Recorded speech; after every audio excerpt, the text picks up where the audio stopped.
Well, hello again. I'm so glad that you joined us again to have conversations about how to be strong at home. And that's always an important conversation. I'm Dr. Brenda Murphy, and I'm an educational psychologist with Sail Away Learning and Academy. And our desire is to help families, parents, to be stronger at home in any situation with their children. We have been talking, we're having a series with Carol Slatas, who is a good morning, afternoon. Carol, is so glad to have you join us once again. And we're just having a series of conversations about how parents and the school can work together to make our children's life experience strongest. And one of the things that is most important, I think, and questions that I have is, how can I communicate better with my child? Right. And we discovered that that's a pretty broad situation. So we're going to talk in 3 different Strong at Home sessions about conversation and talking about it. Let's talk about it. And so we decided to jump right into it. And we're going to start with difficult conversations, getting to the heart of the matter.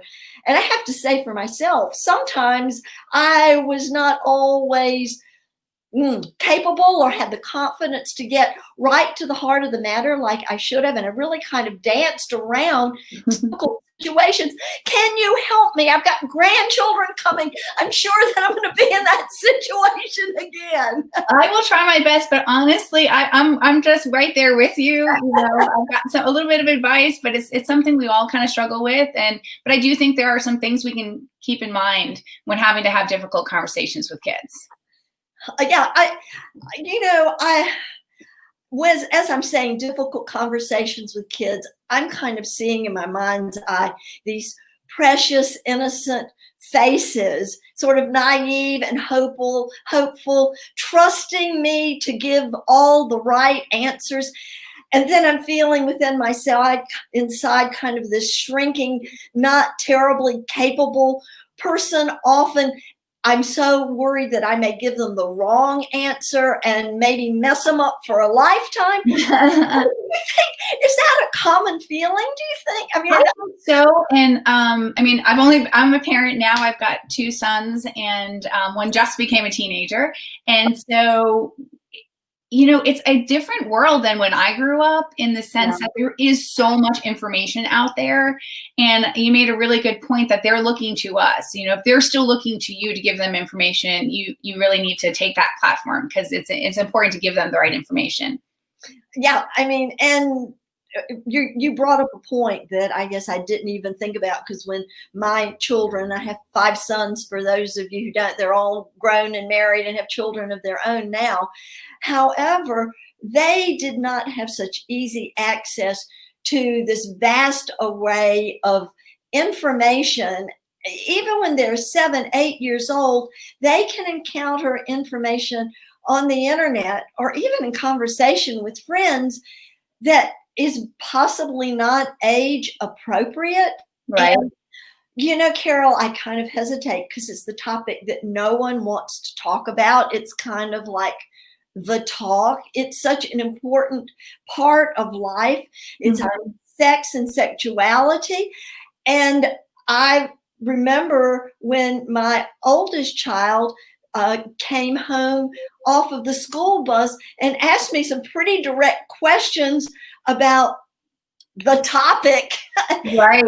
And I don't remember, honestly, how I handled it. I really don't. I think I was taken aback. I'm not sure. I probably appeared a lot more flustered than I would have wanted to be. So taking that kind of a difficult conversation, and there are others that we can talk about, because there's certainly relational things that go on in the world today, national conversations that at the moment that we're having about our culture, and the different cultures within our culture, and how we learn to live together. Those are difficult no matter what.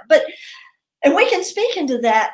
But from your perspective, how can we as parents, young parents, when I had a 6, 7-year-old ask me the questions, what would your advice be in this age, in 2020? How do we answer that question?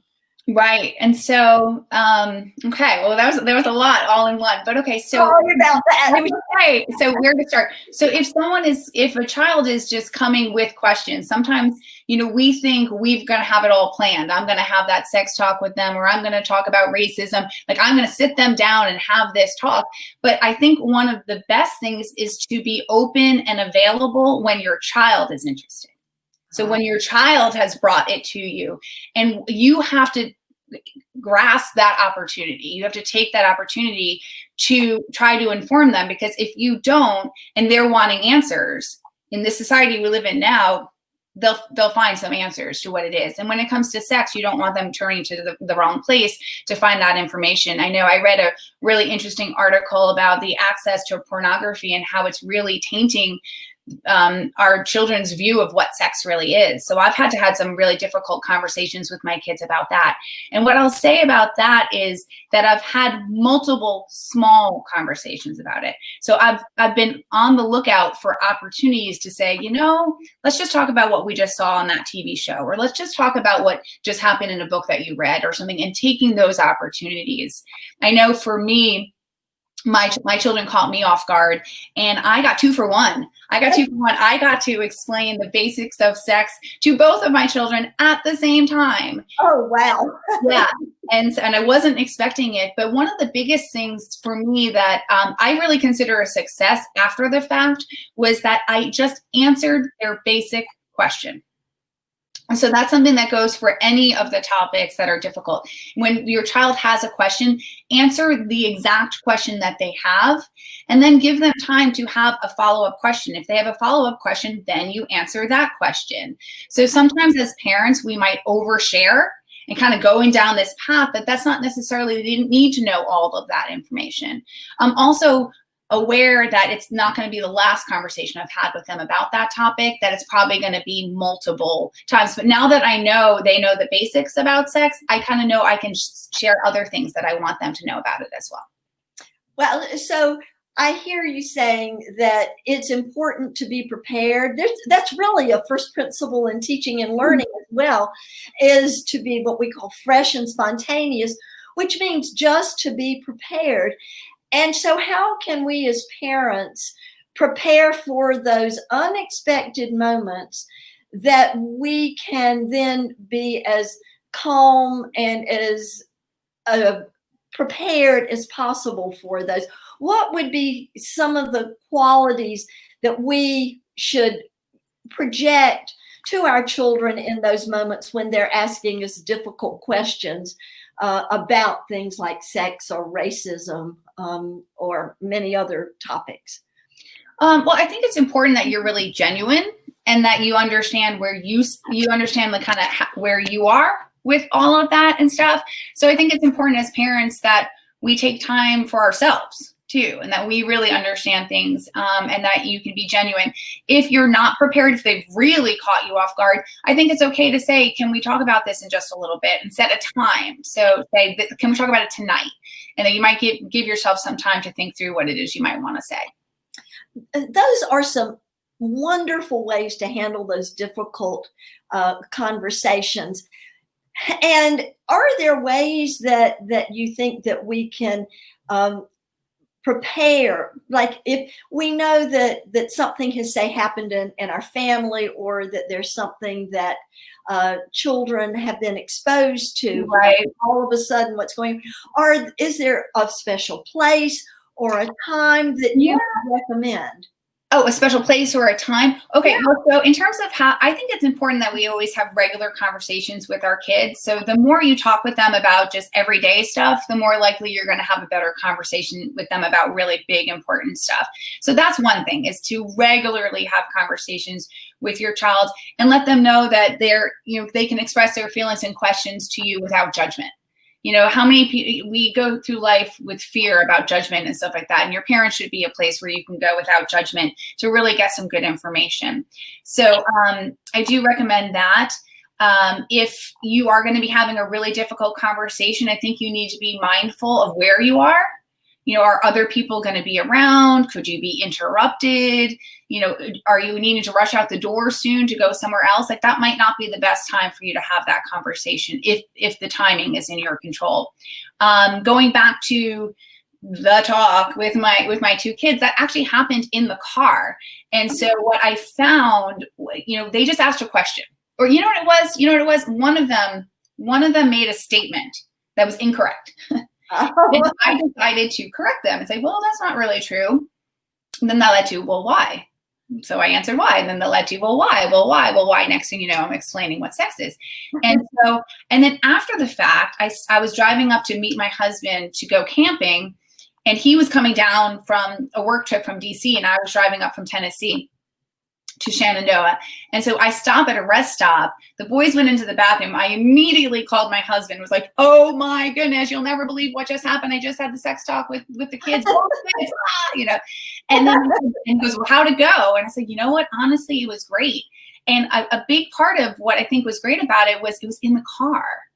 So I didn't, that eye contact and that facial expression and all of that was kind of like taken out of the equation. And I was just able to have that talk with them. So recently, I can give you a recent example. I had to talk to my child about something really difficult with all this COVID stuff. My husband and I had made the decision that we thought it was best for him not to be on his travel baseball team with all the tournaments and stuff. And I was like, that's a really difficult, disappointing situation. So I was getting in the car to take him for a dentist appointment, and I decided I was just going to bring it up there, because I was able to have that conversation, which was difficult without the facial contact. So the car sometimes can be a really powerful place. I know my two children, one of them goes to public school and one goes to a private school. So every day I pick up my son from school, the one who goes to private school, and I have to do that long drive home. And we have some of the best conversations in the car. So sometimes that can be a really good place for you to have a good conversation. They're captive audience. So yeah, that is such a wonderful thinking mechanism, because, as you've said, the car is a very private place. If it is truly difficult or painful for one or the other, like this travel team, oh my gosh, the disappointment that he must have felt, that it was helpful that he didn't have to see you face on. You needed to keep your face forward. And that is something I really would have never thought to put into place on my own, but it is something that is part of the planning. If we have that opportunity, that would be a good way to encourage. So, but is that always the best place to have a difficult conversation? Not necessarily. I will say that. So I'm going to kind of contradict the car situation and say there are times when you really need to be face to face. There's times when, when you're having difficult conversations. One big pointer I would say is to be able to physically touch the other person. So to put your hand on their knee or their shoulder or sit close by, that's really important for connection and stuff like that, which obviously you wouldn't be able to do if you were driving in the car. So that's important. I think laying down together can be really powerful. Even my son who just became a teenager, I know when I really want to have important conversations with him, I'll lay down next to him in bed. And he's still open to that. He's 13, Thank you for sharing that.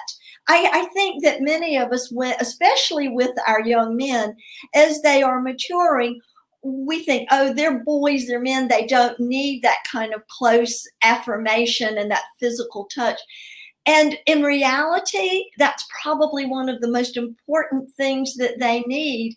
And by providing that for them at home, then they have that place of safety. And I think difficult conversations, safety is really important as we develop that. And I think that we start when they're really little. And so that's where we create that safe space for little children, is often when we enfold them in our arms. Yes. And, I don't know about you, but I know at some really stressful times and difficult moments, the one thing I've done has been go to my husband and just want him to hold me in his arms. Yeah. And I think that's been hard. My husband's grandmother is still alive. She's 100 years old. Oh. And so we still visit her. and at her apartment, we like socially, like beyond social distance, we're on the other side of the apartment talking to her. But it's been really hard not to hug her and to stuff, because we all need that as people. So it's really important. Yeah, so really difficult conversations, it doesn't just have to be our words, that it is also facial as well as touch, which is so human and so warm. And, you know, that is a great place for us to end, because when we are thinking about conversations, which is what we're talking about, is better conversations, better communications, better talk. But in reality, the biggest means of communication is this close affinity, touching, and if maybe not physically touching like with your husband's grandmother, impossible, but there is this warmth, this connectivity that we still feel, that is based on that sense of touch and closeness. So that is a real blessing. And so I'll end with, for those of you who are out there, we always end with a blessing. And today I want you to feel that closeness, that there is that closeness no matter what difficult conversations that you are having. And that if you are getting ready to have a difficult conversation with your child, I want to pray this for you, that the Lord will bless you in it and keep you, that the Lord will make his face to shine upon you in the situation and be gracious to you in it, that the Lord would lift up his countenance upon you in this situation and give you peace, that ultimate peace that comes from his love and blessings. Thank you, Carol, so much for sharing this great wisdom with us. And we'll look forward to our next conversation. Thank you. Bye-bye for now.